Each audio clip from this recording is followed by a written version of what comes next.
સ્વાગત છે। અમદાવાદ, દરિયાપુર, ખાડિયા અને જમાલપુરમાં કોંગ્રેસનો ભવ્ય વિજય થયો છે। આજે ગ્યાસુદ્દીન શેખ સાથે આપણે સીધી વાત કરીશું। ગ્યાસુદ્દીન શેખ સાહેબ, શું કહેશો? તમારી મહેનત રંગ લાવી? મારી નહીં, મારા સમગ્ર કોંગ્રેસ પરિવારની મહેનત રંગ લાવી, એક મતદારની મહેનત રંગ લાવી। એક ઉત્સાહ, અનેરો ઉત્સાહ કાલુપુર ખાડિયામાં જ્યારથી નોમિનેશન ફાઇલ થયા ત્યારથી જબરદસ્ત રીતે એક ઉત્સાહ હતો અને ઉત્સાહના પરિણામે આપણે જોયું કે ગુજરાતનો સૌથી મોટો ઇતિહાસ આજે રચાવા જઈ રહ્યો છે કે આઝાદીના 75 વર્ષ પછી પહેલી વખત ખાડિયાની અંદર કોંગ્રેસ પક્ષની જીત થઈ છે। હું માનું છું કે જીત નથી પરંતુ જવાબદારી છે। જે લોકોએ વિશ્વાસ મૂક્યો છે, ભરોસો મૂક્યો છે, અમે અને અમારી કોંગ્રેસની પેનલ, અમારા સિનિયર આગેવાન કે જે અમારા અહીંયા વિસ્તારની અંદર કાલુપુર ખાડિયાની અંદર જેમને અમારા પાર્ટી તરફથી ઓબ્ઝર્વર બનાવ્યા હતા, દેવરસિંહ શાહ, એ અમારા તમામની જવાબદારી થાય છે કે હવે ખાડિયાની જનતાના વિશ્વાસથી પર ખરા ઉતરવું। અમે પૂરા પ્રયાસ કરીશું ખાડિયાના વિકાસ માટે।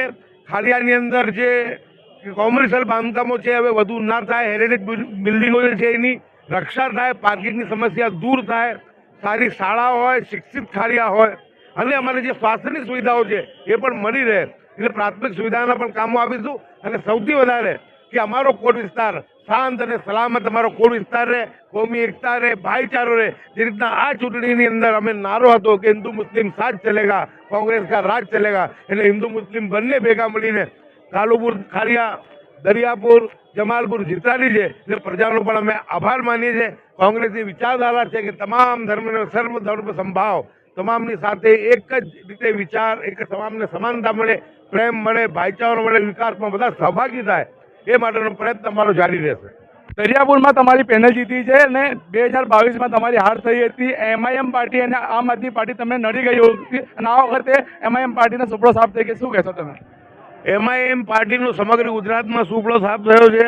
લોકો જાણી ચૂક્યા છે કે આ લોકો ખાલી પ્રવાસી ગુજરાતી જે ચૂંટણી હોય એ વખતે એમના નેતા ઓવેસી આવતા હોય છે, પરંતુ ક્યારે ગુજરાતના લોકોના સુખ દુઃખમાં સહભાગી થયા નથી। એટલે લોકો એમને જાકારો આપે છે કે જ્યાં જ્યાં MIM જાય છે ત્યાં ત્યાં મુસ્લિમ અને કોંગ્રેસના નેતૃત્વને ખતમ કરવાનો પ્રયાસ કરે છે। એટલે લોકો સમજી ગયા છે કે આ વોટ કટવા લોકો છે, એમને મત ના આપવા જોઈએ। એટલે લોકોએ MIM અને આપ પાર્ટીને લપડાક મારી છે। બીજી વખત પખતમપુરામાં તમારી કોંગ્રેસની પેનલ વિજય થઈ છે, તે બાબતે શું કહેશો? પખતમપુરા બહુ જ અમને આનંદ છે। જ્યારે MIM નો સફાયો થયો, ક્ષણિક લોકો જે છે ધાર્મિક ની અંદર આવી ગયા એમની વાતોમાં, પરંતુ લોકોને ખ્યાલ આવી ગયું છે કે સેક્યુલર પાર્ટી સિવાય અને હિન્દુ ભાઈઓ સાથે ખભે ખભા મિલાવવા સિવાય આપણો વિકાસ નથી, આપણા બાળકોનું ભવિષ્ય નથી। લોકો સમજી ગયા કે ધર્મના નામે કોઈ પણ પાર્ટી ચાલી શકે નહીં। 15% વાત કરીને તમે 85% સામે લાવી શકો નહીં। આ દેશની અંદર તમારે હિન્દુ મુસ્લિમ બે ભેગા થઈને ચાલવું પડશે, ખાસ કરીને લઘુમતીને, લઘુમતી લોકોને જે છે સેક્યુલર હિન્દુ ભાઈઓ સાથેનો સંબંધ જે છે જાળવી રાખવો પડશે, બનાવી રાખવો પડશે। 2027ની લડાઈ કેવી રહેશે? 2027ની લડાઈ તમે આજે જ જોઈ શકો છો કે 2000ની લડાઈ કેવી રહેવાની છે। अब एक्चुअली जो बीजेपी का राज था वो काम पूरे करने की जवाबदारी हम लेके आए और वो काम हम पूरा करेंगे।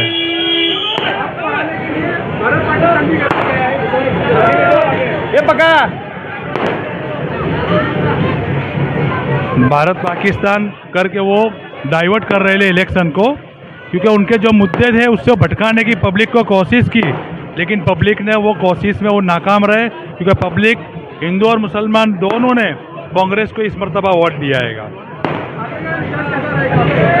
आएगा विकास। हम वहाँ के जो बेस खाड़िया विस्तार के अंदर इंग्लिश मीडियम स्कूल चालू करवाएंगे, रोड रास्ते की जो भी तकलीफ है वो भी पूरी करेंगे। अच्छा रहा, उन लोग टिकट देने उन्होंने मेरे पे भरोसा करके टिकट दिलाई है। કાળિયાની પ્રજાનો પ્રેમ જોઈને અમે ખૂબ આનંદિત થઈ ગયા છે અને તમે જોઈ લો છો મારો મેળામણ કેવી રીતે ઉમડી પડ્યું છે। અમે કાળિયાની પ્રજાનો અમારી પર કરેલો વિશ્વાસ ક્યારેય ભૂલીશું નહીં।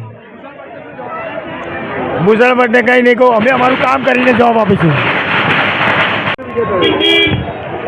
આ કોંગ્રેસની પેનલ નહીં, ખાડિયાની જનતાનો વિજય છે અને મારા કોંગ્રેસના પાયાના કાર્યકર્તાનો વિજય છે અને અમે આજે એ લોકોના ઋણના ઋણી થઈ ગયા છે કે 26મી તારીખે એમણે અમને આપી હતી, હવેના 5 વર્ષ અમે એમને આપીશું। ખાડિયા તો પહેલેથી ખમીરવંતી પ્રજા છે, એમાં હિન્દુ મુસલમાનનું કોઈ વસ્તુ જ ક્યાંય વસ્તુ જ નથી. બધા હળીમળીને સાથે રહે છે અને હંમેશા એમણે ખાડિયાના ખમીરને હંમેશા ઉજ્જવળ રાખ્યું છે. આગળનો લક્ષ્ય સૌથી પહેલાં તો સારી શાળાઓ ખોલવાની છે, જે બંધ પડી ગયેલી છે શાળા ચાલુ કરી છે, રીડિંગ સેન્ટર ચાલુ કરવા છે,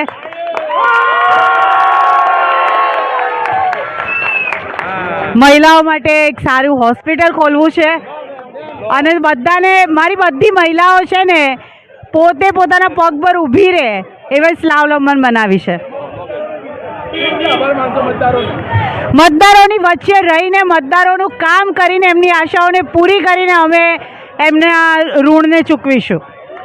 55 વર્ષનો ઇતિહાસ હંમેશા બદલ્યો છે. 55 વર્ષ સુધી ભાજપની સરકાર હતી, તેમને કોઈ બી કામકાજ કર્યા નહોતા. અમે 55 વર્ષે ઇતિહાસ બદલીને જે કામ નથી થયા એ બધા જ કામ અમે કરવા માંગીએ છીએ. ભૂષણ ભટ્ટે જે મતોનું ધ્રુવીકરણ કરવા માંગતા હતા એ જનતાએ એમને જવાબ આપી દીધો છે.